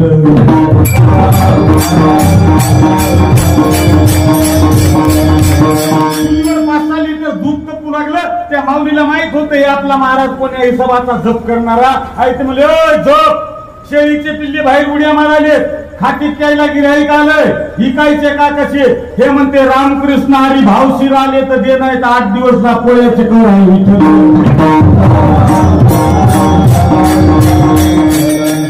चालून गिऱ्हाईक चालू. त्या माऊलीला आनंद वाटला. कवाच कारभार दिला नाही म्हणजे आपण पिल्ले 5-6 हजारला हिकू 2-3 हजार याच्या हातावर टेकू असा विचार करून माऊली गेली पिल्ले इकायला. मात्र योग असा की ती बाहेर गेलेली हे जप करालेलं भोक्यानं पाहिजे. आणि भोके असे नमुना राहतात. कोणाच्या घरात जातील याचा नेम. बोक्याला खटकाचं घर राहू कोणाचंही राहू त्याला घेणं देणं. बोक्या म्हणला हे जप करायला जप करताना उठत नाही. बाई बाहेर गेलेली आहे. आता आपल्याला दूध पिया हरकत. एक पाऊल भगवण्याकडे टाकू लागलं. हे म्हणला 5-6 लिटर दूध आपल्या जपामध्ये जाते. यानं आवाज वाढवला रामकृष्ण हरी रामकृष्ण हरी. बोक्या म्हणला किती बंबल दूध पिल्याशी राहत नाही विठ्ठल.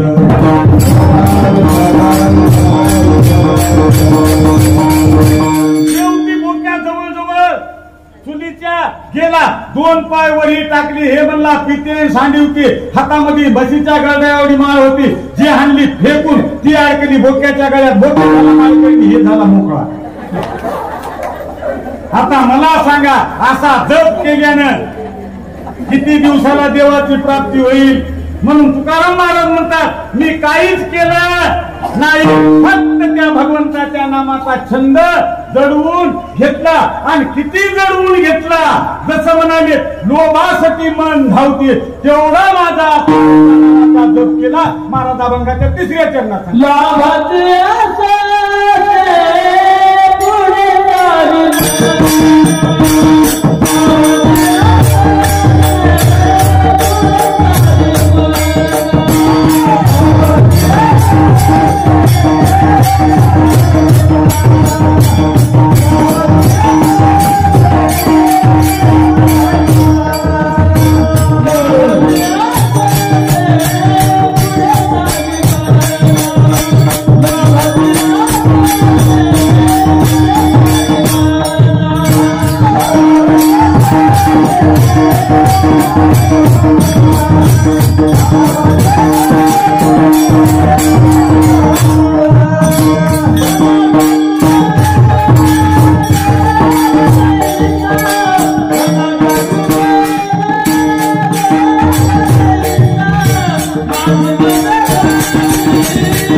जसा लाभाच्या इच्छेनं मन जसं असणारं शरीर बाहेर धावते आणि कमिवलेलं धन जेवढ्या आटोकाट प्रयत्नानं काही न खाता आपल्या भाषेमध्ये चिंगू माणूस त्या धनाचं जतन जेवढा जीव लावून करतो तेवढा जीव लावून मी भगवंताच्या नामाचा जप केला. काही माणसं खरंच महाराज इतके चिकू आहात. आमच्या इथं तर एक माणूस पित्र करते आणि पित्रात सगळ्यात कमी कोण जेवते असा पित्र करते. म्हणजे एका रोटीत निवड हो टाकणं हो. मला सांगा अशा माणसाकडून एखादी जर असा हाकण हरिनाम सप्ताह करायचा असेल तर किती पट्टी देईल म्हणून त्याची अपेक्षा बाळगाव. काही जोड्या इतक्या चिकू राहतात. घरामध्ये किती अंधार असला नेमका दिवा लावायचा इजवायचा. काही मासे अशा गावाला जायचे असते तर काखत बूट घेऊन जातात.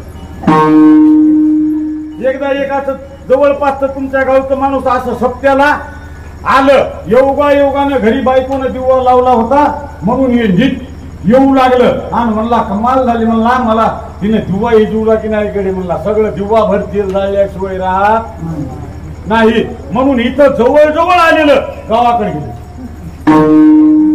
दिवा इजवायचा सांगायला. म्हणजे कामून आल्या कीर्तनाला गेलते की तुम्ही. नाही म्हणला तू दिवा इजवला की नाही. ती म्हणली या हातानं लावला आणि या हातानं. आणि तुम्ही म्हणली तिथून जाऊन आल्या बूट किती घासला असेल हे पाय ना. म्हणला काकत धरून असे जर मला सांगा बारकाईची असली तर सत्य होतील काय नाही. आणि ते म्हणाले त्या ठिकाणी पोटाला खात नाहीत, लेख म्हणत नाही, बाळ म्हणत नाही, स्वतःला खात नाही, फक्त पैसा मारो परमेश्वर त्याला जसं काय संघ न्यायचं वाटते. बर देखत पाहतात कमाई करणाऱ्यानं सोबत काही नेलं नाही. बर आपण बारकाई करून कमाई किती करणार आपल्यापाशी आहेच काय. आज ज्याला 80,000 बायका होत्या, 1,00,000 पोरं, 1,25,00,000 नातू, 7 कोटी घर सोन्याची, त्याच्यात संघ कवडी गेली.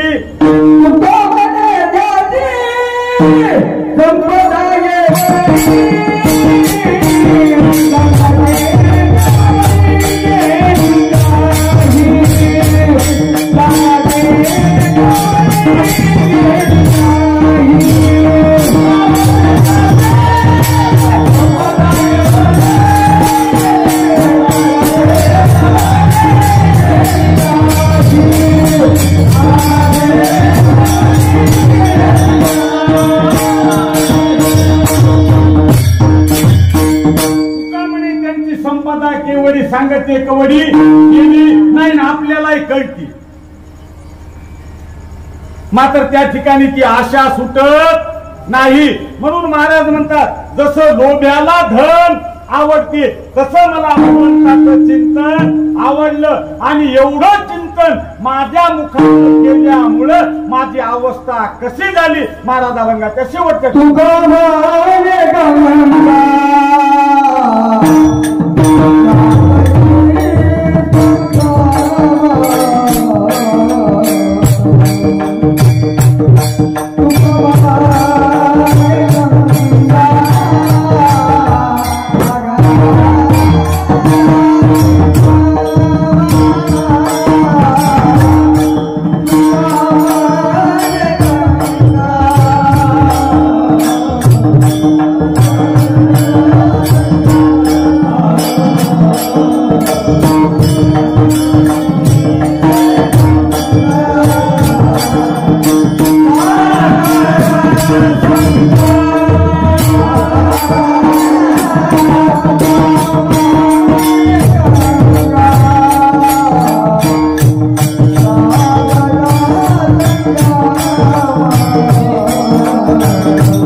गंगेला पूर्णत्व केव्हा? ज्या वेळेस सागराला जाऊन मिळेल तेव्हा, नाहीतर सागराला मिळेपर्यंत पूर्णत्व नाही. तुम्ही मंदिर केवढे बांधा, मंदिराला पूर्णत्व केव्हा? देवळाची या कामा कळसू परम गंगेशी सिंधू प्रवेशू का सुवर्ण शुद्धी कसू सोळावा जैसा. म्हणून मला पूर्णत्व त्या गंगेसारखं प्राप्त झालं. कारण आपल्याला मिळायचं म्हणजे बाहेर कुठं मिळायचं नाही, आपल्या हृदयामधल्या भगवंताची समरस व्हायचं आहे. आणि त्या जीवाची आणि शिवाची जोपर्यंत भेट होत नाही तोपर्यंत खरं सुख नाही. माऊली सांगतात किंबहुना सोय जीव आत्मया ते लाय तेथील जे होय तया नाम सुख. सुख तेगा किरीती दावी जेल तुझ दिथी का आत्मयाते भेटी जीवाशी होईल. ज्या वेळेस जीवाची आणि शिवाची भेट होत नाही तोपर्यंत आपण या नरदेहाला आलो याला काही किंमत नाही. आपली अवस्था कशी झालेली आहे? तुझ आहे तुझ पाशी परी तू जागा चुकलाशी. टाईम होऊन गेलेला. फक्त तुझ आहे तुझ पाशी परी तू जागा चुकलाशी. 5 मिनिटांमध्ये दृष्टांत सांगतो आणि शेवटला पूर्ण विराम देतो.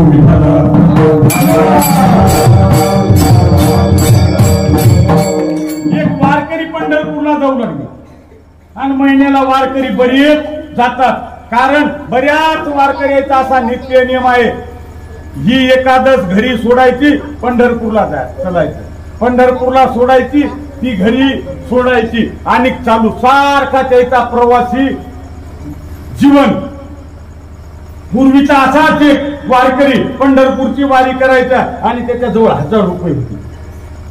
आणि काय की म्हाताऱ्या माणसाला पैसे मोजायची लई सवय आहे. संध्याकाळी झोपली घरी बी पहाटे उठलं की त्याला वाटतात रात्री काय नाकून काढून घेतली एखादी नोट ती काय कोण काढून घेतली. पहाटे उठलं की मोजतात. ते म्हातारा वारकरी सहज असा तुमच्या गावासारखा मुक्काम पडला. सकाळी उठला काकडा वजन झालं आपले पैसे आहेत का पाहू लागला 1000 रुपये. हापसा जवळ होता गावातला एक लुच्च्या पाण्याला आलता. पुन्हा म्हातारा 80 वर्षाचं दिसाले याचे 1001 रुपये हाणायचं काम. मात्र याचे पैसे हाणायचे म्हणजे आपल्याला महाराज होवावं लागल. यानं ती पाण्याची खेप घरी नेली. तिकडच एक मोठा त्याच्याहून मोठा पताका केला झेंडा. त्याच्याहून मोठी गळ्यामध्ये माळ घातली. त्याला साधारण गंध होता यानं नाकाच्या शेजापासून लावला. आला मिसळला. म्हणले बापू जय हरी मला पंढरपूरला वारीला यायचंय. या खऱ्या वारकऱ्यानं त्याला नखापासून केसापासून पाहिलं. म्हणला हे कोण्या रकमाचा होय ते ओळखीलं. म्हणून या भजन्याच्या महाराजाच्या नादी लागत जाऊ नका. हे रोजचं 10-12 गावचं पाणी पितात. यानं ओळखीलं हे लुच्च्या आहे. मस्त दोघायचा प्रवास. आता पुढचं काही 10-20 किलोमीटरवर गेली. गेल्याबरोबर दिवस माळवला. मस्त दोघं मंदिरावर दोघायनं मुक्काम केला. आता यानं संघ आणलेला काही डबा या लुच्यानं जेवण केलं लवकर झोपावं म्हणला. 10-11 वाजता हे झोपलं की याचे पैसे आपल्याला हपकायचे. हे झोपायच्या मागे लागला. आपल्या खऱ्या माळकऱ्यानं 7-8 वाजू दिले. मस्त हरिपाठाला सुरुवात केली. हरिपाठ संपायला 10-10:30 वाजले. तवर हे झोपी गेलं. या खऱ्या माळकऱ्यानं आपल्या खिशातले 1000 रुपये काढले आणि त्या चोराच्या खिशात ठेवले आणि आपण झोपी गेला. 10:30-11 वाजता हे गावातला लुटच्या पैसे हपकायला उठला. त्याचे खिसे सापडाला. जे काय थैली काही बॅग होती ती सापडाला. देत जा म्हाताऱ्यानं अख्खा दिवस माझा 1000 रुपये मोजली. हुडकून हुडकून पैसे बेजार झाला. 12-1 वाजला. झोपी गेला. 3-3:30 वाजले. खरा माळकरी काकडा भजनाला उठला. उठल्याबरोबर त्याच्या खिशातले 1000 रुपये काढले आपल्या खिशामध्ये ठेवले. काकडा भजनाला सुरुवात केली. उठा पांडुरंगाचा दर्शन द्या सकळा, झाला अरुण उदय सरले निजरेची वेळा. काकडा संपाला. मस्त दोघं हापशावर घेतले. तोंड मिंड धुतले. चहा घेतला. म्हाताऱ्यानं खिशातले 1000 रुपये काढले. लागलं मोजायला. हे म्हणाला 1000 रुपये कुठं होते. सगळं पाहून मी बेजार झालो. मात्र पैशाचा पत्ता लागला नाही. कारण पैसे कुठे राहायचे याच्या खिशात आणि तपासायचा कोणला त्याला. तसं आपलंही तसंच झालंय. देव कुठं आहे हृदयामध्ये आणि हुडकालो आपण बाहेर. बाहेर किती हुडकिला तर देव मिळत नाही. मी आधीच सांगितला देव कोठ आहे ते माझे भक्त गाती जेथे नारदा मी उभा तेथे. 15 दिवस पंढरपूर पर्यंत गेले मात्र त्यानं काही पत्ता लागू दिला नाही. आणि शेवटी चंद्रभागेच्या जवळ आला. आल्याबरोबर म्हणला बापू मी खरा माळकरी नाही. हे म्हणला मी आलो त्या दिवशीच ओळखीला. बरं म्हणले तुम्ही पैसे कुठं ठेवत गेल्या. हे म्हणले तू या खिशात. कमाल झाली. म्हणला मी याच्या खिशात हुडकालो. म्हणून आता हा तुमचा अखंड हरिनाम सप्ताह जवळजवळ 3 दिवस राहिलेला आहे. म्हणून काही कमी पट्टी दिली असेल तर अनेक आणून घ्या. कारण तीच तुमच्या सोबत येणार आहे. माणसाला 3 मित्र आहेत आणि जग कसं आहे पहा तुम्ही. तुम्हाला ज्या वेळेस गरज आहे त्यावेळेस तुम्हाला कोणीच काही देत नाही आणि तुम्हाला जेव्हा नाही तेव्हा ढगच्या ढग लावल्याशी राहत नाही. आता तुम्हाला कट चहाचा कोणी पाजवणार नाही आणि तुम्हाला आयुष्यामध्ये नाकाला टोपणं लावले की किलोनं शेप आणून ठेवल्याशी राहत नाही. मग हे नुसता कुटुंब त्याच्याकडे पाहते खायचं काम नाही. आणि दवाखान्यात गेलं की मात्र माणसं बोलाय आल्याशी राहत नाही. पहिल्या दिवशी पहिला मित्र आला आणि सांगितलं किती पैसे लागू दे म्हणले. नांदेडला नाही नीट झाला तर संभाजीनगरला नाही झाला तर मुंबईला व्हायना गेला तर फॉरेनचे डॉक्टर बोलू तो मरू देत नाही. आणि जर इतक्यांशी मेला तर मी काही करू शकत. दुसऱ्या दिवशी दुसरा मित्र आला आणि सांगितलं पैसे तर खर्च आहे ते तयार आहे तू मरत नाहीस. आणि जर मेला तर आम्ही काय करणार आहोत म्हणले. मस्त मेला त्या दिवशी संध्याकाळी मस्त गावाभोवतालच्या 2-4 दिंड्या बोलू. रात्रभर भजन करू. भजने तसे भजन करणार गेले तर सगळ्याला एक बॉक्स आणू. 10 दिवस मोठा करू. तेरवी त्याच्यापेक्षा मोठी करू. चन्नाच्या लाकडामध्ये जाळू. नाहीतर एखाद्या शाळेला नाव देऊ. याच्यापेक्षा आम्ही काही करू शकत नाही. तिसऱ्या दिवशी तिसरा मित्र आला आणि सांगितलं. त्यानं दवाखान्याचा खर्च उचलला. यानं अंत्यविधीचा सगळा उचलला. मला काही काम शिल्लक राहिलं नाही. तू जिथं जाशील तिथं मी तुमच्या सोबत येणार. पहिला मित्र आहे पैसा. पैसा तुम्ही किती खर्चून शेवटी दोरा तुटला की पैसा काही करीत नाही. पहिला मित्र. दुसरा मित्र हे पोर बाळ नातू सुना भाऊ चुलत भाऊ भाऊकी. हे काय करणार आहे तुमची माती चांगली करतील. तेरवी मोठी करतील. एखाद्या शाळेला नाव देतील. याच्याहून दुसरं काही करू शकत नाही. आणि तिसरा मित्र आहे तुमचं केलेलं कर्म. वाईट कर्म असेल तर नरकामध्ये तेच सोबत राहील आणि चांगलं कर्म असेल तर स्वर्गामध्ये सुद्धा तेच सोबत राहील. म्हणून यथामती यथा अवकाश धावत्या वेगामध्ये अभंग सांगण्याचा प्रयत्न केला. सोडविण्याचा नाही. अभंग सोडवायचा असेल तर महाराज पाहिजे. आणि मी महाराज म्हणू तर पकवाजी महाराजांना पाहिलं मग अवतार घरी आल त्या मोहे दास खरा पर्या झालासी डांगोरा. यायला वाटलं काय खाटी होय की काय होईल. आणि या माणसाने सांगितलं महाराज आज येणार.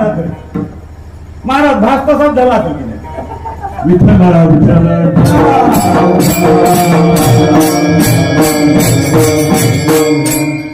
आणि या तुमच्या अखंड हरिनाम सप्ताहसाठी या ठिकाणी बरीच आज आमच्या सोबत आमचे कैलासराव आले.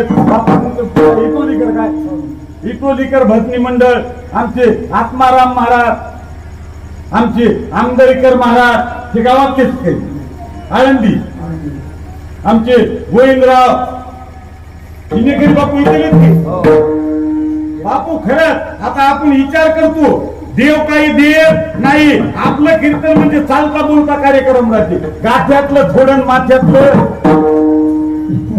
लई. बापू तुमचं वय किती असं? हा 60-70 वर्ष. आपल्याला हाफ तिकीट करायचं नाही हे विचारालो. आता खरं सांगा 70 वर्षामध्ये इथं तुम्ही देवाचं काय काम करायला फक्त अर्धा किलो पाव किलोचा हिना घेतला गया. मस्त सगळ्याने पाया पडून तुम्हाला 100 रुपयाचा हार घातला. आता खरं सांगा 70 वर्ष नको त्याच्या भुयाचं गवत आपण थोडं गेली. हा मला इमानदारीने सांगा आमच्या माईनं भावाने किती माझ्या हार घातले नाही. म्हणून देव काय तसा भिकार सूट नाही. तुमचं भक्ती केलेली ठेवायला होय. भक्ती केली पैसा यायच्यासाठी कितीही करा, बैमान झाल्याशिवाय राहत नाही. आणि परमार्थ थोडासा करा, सोबत आल्याशिवाय राहत नाही. म्हणून धावत्या वेगामध्ये अभंग सांगण्याचा प्रयत्न केला, सोडविण्याचा नाही. बोलण्याच्या ओघामध्ये एखादा शब्द जड गेला असेल, कोणाला खोचक वाटला असेल, अंतकरण दुखलं असेल तर तुमचंच लेकरू म्हणून मला माफ करसाल अशी आशा बाळगितो. झालेली सेवा दत्तप्रभूच्या चरणावर श्रोते मायबाप गायक गुणीजन युट्यूब वाले आलेले आहेत. आणि या युट्यूब मुळे खरंच मला इतकी तकलीफ व्हायची. अभंग बदलीला लागला. हे घेवा म्हणलं की आता मी येत अभंग पाठ केला, मला जिंकला होता. जे घेवा होतं ऐकणार म्हणजे तेच बोलला. बोललेला शब्द परत येऊ द्यायला. म्हणून युट्यूब वाल्याचे सर्व गायक गुणीजनांच्या चरणी ही सेवा समर्पित करून सेवेला पूर्ण विराम देतो. ज्ञानेश्वर